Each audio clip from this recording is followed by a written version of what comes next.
Hey guys, I'm Mason, I'm a completely blind wrestling fan, and this is Wrestling in the Dark, my podcast. Today, I'm here to review this week's episode of NXT, so if you want to find out what happened and what it was like to experience it from my point of view, stick around as I go through this week's NXT.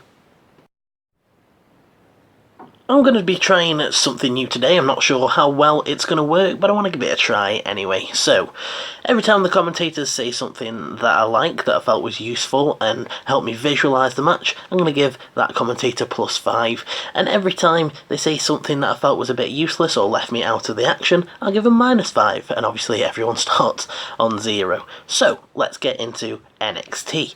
To my pleasure this week, it kicked off with a Tyler Breeze appearance, and I really like Tyler Breeze. I'm a big fan, have been for a while. I think he's great on the promo, and that's obviously one of the main things that I have to go off. So his character work is great, and I'm a big fan. He was against another person that I'm quite a fan of. I've got a bit of a soft spot for the Forgotten Sons. They've got a chunky theme, I like the gimmick, and there's just a few reasons why I'm getting to be a big fan of them. So, it was Tyler Breeze versus Jackson Ryker. Blake and Cutler accompanied him down to the ring, and it was a fairly short match really, but it was actually fairly interesting. I didn't feel like there was anything particularly special in the match, but it was mainly to drive story. I did like that Nigel pointed out the look of trepidation on Tyler Breeze's face. I gave him +5 for that. I also gave Beth Phoenix a +5 for pointing out that Blake and Cutler were admiring Jackson Ryker's handiwork. Morrow did not get anything in this, not because I felt like he said anything wrong. There wasn't anything that I felt stood out, although I did appreciate one thing that I'll get to in a second. But nonetheless, after a couple of slams, Jackson Ryker was giving Tyler Breeze forearms. Tyler was really trying to stick and move and keep away from those power moves by Jackson Ryker. There was a really nice exchange at the end, and then Tyler got a roll up and got the victory. Like I said, in-ring wise, didn't feel like there was anything stand out, but it was mainly to drive the story, because after the match, the Forgotten Sons beat down Tyler. Just quickly though, while the match was still going on, I did enjoy that Tyler was laying the boots in on Jackson Ryker. I thought that was a nice little spot to show the fire of Tyler Breeze and make him maybe look a little bit more serious, because as he's getting beaten down by the Forgotten Sons, the return of Fandango happens, and that makes me a happy man. I really like Fandango. I loved the PC advert, or not advert, video that he did not long ago, talking about Johnny Curtis and wanting to be a more serious wrestler, and that really gives me the hope that now they're both down in NXT, that they could both end up having a bit of a career revitalisation, a bit more of a serious direction, maybe become an actual tag team, have a run at those tag team championships at some point. That could be really cool, and especially if they find a third person to add to their little friendship stable thing to take on the Forgotten Sons. I think that could be really cool. Fandango ran in, there was a really nice pop. Breeze and Fandango hit stereo super kicks, and then Tyler Breeze's music hit, and that was it really. That was sort of the end of it. They presumably walked back up the ramp with the crowd singing Fandango's theme, just like in 2012 or whenever Fandango first started and everyone used to sing his theme. It was a nice little bit of nostalgia really, I guess. It just reminded me of those first few years when I first started watching, but I really enjoyed this segment. A really decent way to kick off NXT, and I'm really looking forward to seeing where they go from here. We got some semi-final action for the Breakout tournament next to decide who would go on to face Jordan Myles in the final of said tournament. I haven't really managed to catch NXT on a regular basis recently. I've been trying to do this and that for the channel and see what works, as well as just exploring the general world of wrestling, but it was nice to get to see these two competitors. I instantly thought that the entrance music for both competitors set them apart from each other, made them feel like drastically different characters. You got the dark, brooding, sort of dance music-esque entrance music for Bronson Reed, and then you have this sort of chilled out, fuzzy guitar riff that the Carolina boy Cameron Grimes was coming out to. I thought this was a really decent match, to be fair. I didn't think that it was an amazing match, and by no means was I on the edge of my seat with it, but I thought that it was a pretty decent introduction to these two, considering that I haven't seen the rest of the Breakout tournament. I thought that it gave a good idea of who they both are in a short amount of time, so I thought that it did its job pretty well. Nigel at the beginning pointed out that Bronson Reed was really eager to get the match started, moving quickly. Thought that that was a nice thing to just slot in there. Lets you know that Reed's like raring to go and really wants to get to the end of this tournament. I thought that was a really nice a really nice call. Then we got a few nice calls in this match. I thought never really felt lost with the action. We got Cameron Grimes focusing on the head of Bronson Reed, because when the head goes, the body will follow, which is a call that Nigel made. I thought that was pretty cool. Grimes was being pretty confident and got slapped for that at one point, as Bronson Reed slapped him for having the confidence, and then followed up with some shoulders to the midsection. They were fighting in the corner at one point, and Cameron Grimes managed to lure Reed out of the corner. Reed followed him out, and then Grimes hit him with a basement dropkick. Thought that was a really nice touch. Really made Cameron Grimes look like he knows what he's doing in the ring. Thought that was a really nice touch. We got a senton splash for the near fall from Bronson Reed.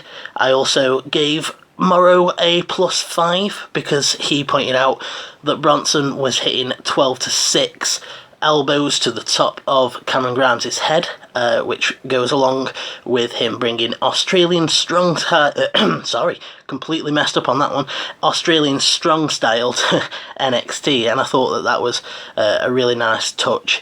They said that right at the beginning, the Australian strong style thing, and I thought that was a really nice touch because it lets you know instantly what sort of competitor Reed's going to be with those strikes, etc, etc, all the stuff that comes in with strong style. So I thought that was all really good, so I gave +5 tomorrow with that.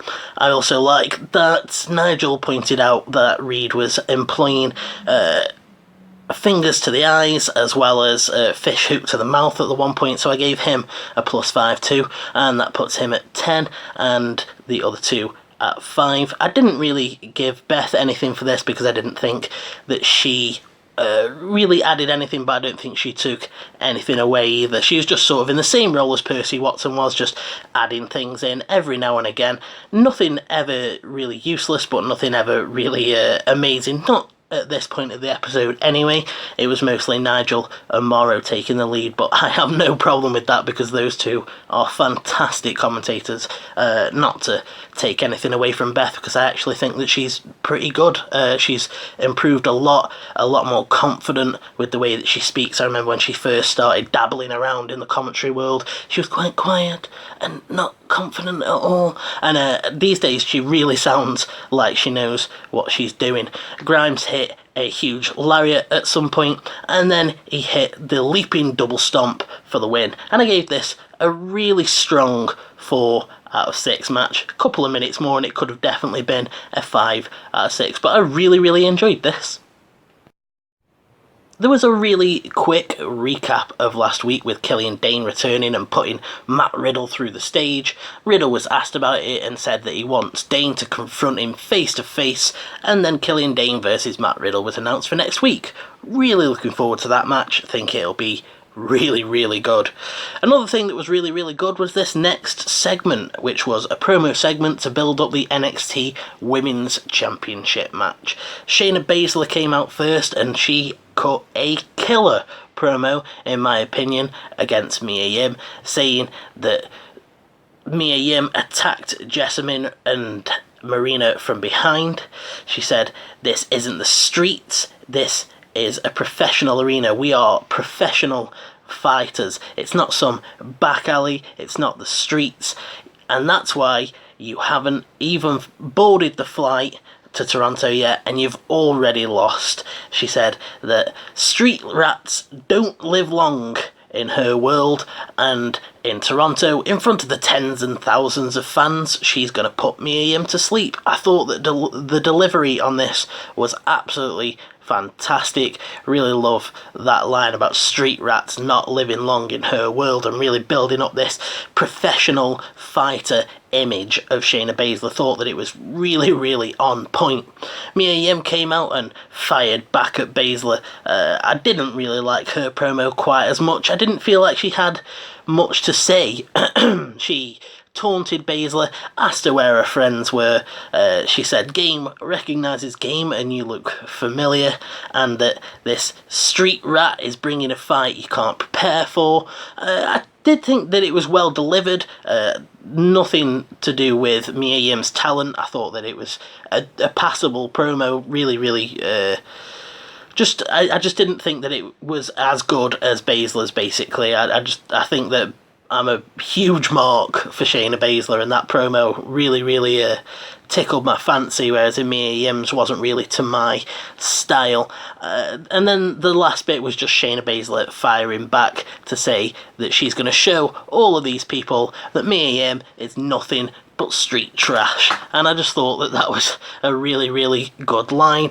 Like I said, I really like that they're drawing the comparison between Mia Yim being from the streets and having a certain background, and Shayna Bazler being this professional fighter, playing off the fact that she has that MMA experience and that she's really, really legit, and she's gone through everyone almost in NXT. I just thought that it was a really, really nice line to be drawn, and I thought that Bazler did a really good job of drawing it. So I gave this a strong 4 out of 6 for the segment.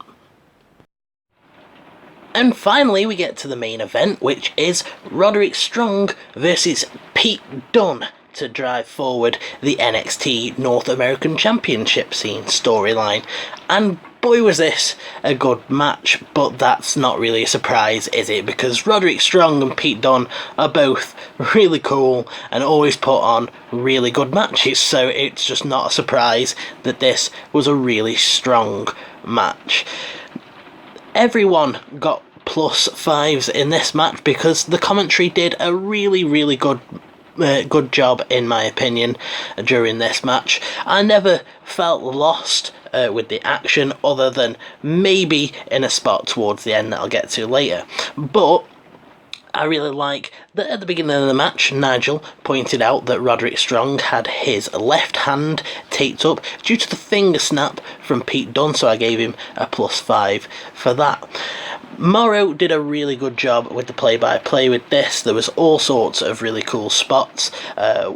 There was Pete Dunne working the fingers in the middle of the ring, then he locks in the octopus stretch, but Strong gets to the ropes. He hit a standing drop kick at one point where he hurt his back. He hit a sit-out powerbomb at one point, which I thought was really cool. And then we got a few spots from Roderick Strong, and this match was a really nasty, dirty match. These two came across like they really, really didn't like each other, because you got Pete Dunne working those fingers, working the arm and the elbow. He hit a penalty kick to the elbow at one point and was just working Roddy's arm, and that meant that Roddy was struggling for grip from the get-go with his hand already being taped up, and then throughout the match was getting harder and harder for him to use that arm. I gave Beth +10 in this match just for pointing out those sorts of things. She did it quite a few times. At one point she pointed out that Roddy was struggling for strength. She also pointed out that he was using his uninjured hand to pull Dunn's hair, which was something that he was doing a lot in the match, which I really liked. It was really cool that you've got the hair pulling and the stomps and the backbreakers from Roddy, and Pete is coming out with those big chops and working the fingers and the kicks. Morrow at one point Had a really, really nice call where Pete Dunne was landing outside kicks, and Morrow was like, one kick and a second and a third outside kick from Pete Dunne, which I thought really helped build the action and the intensity of it all. At one point, Roderick Strong was fighting back against Dunne, trying to out-bruiserweight Pete Dunne, and Nigel McGuinness absolutely loved it. He was like, "Oh, Roderick Strong is fighting back," and he was really excited about it. And Strong was hitting chops, and Nigel was just making these sort of giddy, excited noises, and I really, really liked that. There were a few dropped calls in this match. At one point, there was something happened, and it was like, "Oh wow, the pace has really picked up," but I couldn't.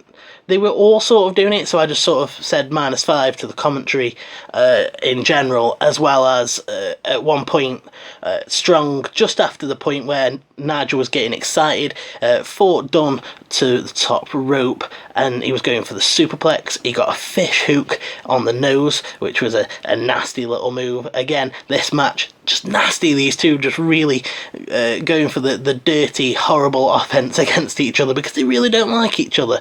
But as he's fighting Dunne for that superplex, something happens. Dunne goes on the apron and lands nastily on his back, and the commentary were just like, "Oh, and again to the lower back, that's got to be nasty." And even in the replay, Nigel didn't really say what happened other than landing awkwardly on the back, which, you know, newsflash, that can happen from most of the moves that you do from the top rope. There was a lot of striking and counter exchanges, and the only real part that I couldn't really follow was sort of towards the end, the closing part of the match. There was a bit where Dunne, I'm just trying to get it straight now in my head now, there was Roderick Strong going for the Olympic slam, but Dunne shifted his weight, landed, hit the reverse DDT. At one point he was going for the bitter end, but Roderick Strong countered with a jumping knee. And then at the end there was this exchange that was really fast. I enjoyed it, and I know that I heard all of the moves, but I couldn't possibly get them down enough to really remember what happened and tell you here. But it was just sort of the exchange that led into the finish was really, really fast, with them trading moves back and forth. But eventually Pete Dunne got those fingers and he snapped them again, and Roderick Strong submitted. Velveteen Dream got in the ring, and they all three were like sort of talking trash to each other, and I think that Pete Dunne hit the bitter end. I really like that they pointed out why each man was sort of in this match, with Roddy being in the run for the North American Championship because of his pinfall victory over Dream, and Dunne being chosen by William Regal because of his extremely long title reign. I thought this was a really, really solid main event. I thought it was a really good match. I gave it a 5 out of 6 because I just really liked the character work. Yeah, okay, I might not have caught all of the moves, and it probably would have been more fun to watch if I could actually see the action, but I felt like it told a really decent story. I like that each man was working their separate body part. Roderick Strong, of course, the king of backbreakers, hitting them throughout the match for near falls every now and again. Dunne really just working that arm, and I really like how they put over the fact that Roddy's arm was just getting more and more immobile throughout the match. But yeah, this one really worked for me, this episode. I really, really enjoyed it. Nigel picked up the most points, coming out with, I think, roughly about 20, and the other two finish on 15 each. But I really, really enjoyed this, and I'm definitely planning on tuning in next week for that go home, I think, to take over Toronto. So yeah, that was NXT for this week. If you've enjoyed today's episode, let me know, whether it's as simple as just clicking the like button, whether you have your say via the comments section or Twitter at Mason_WITD, or whether you decide to hit that subscribe button and the notify bell so that you never miss another episode and we can be best mates.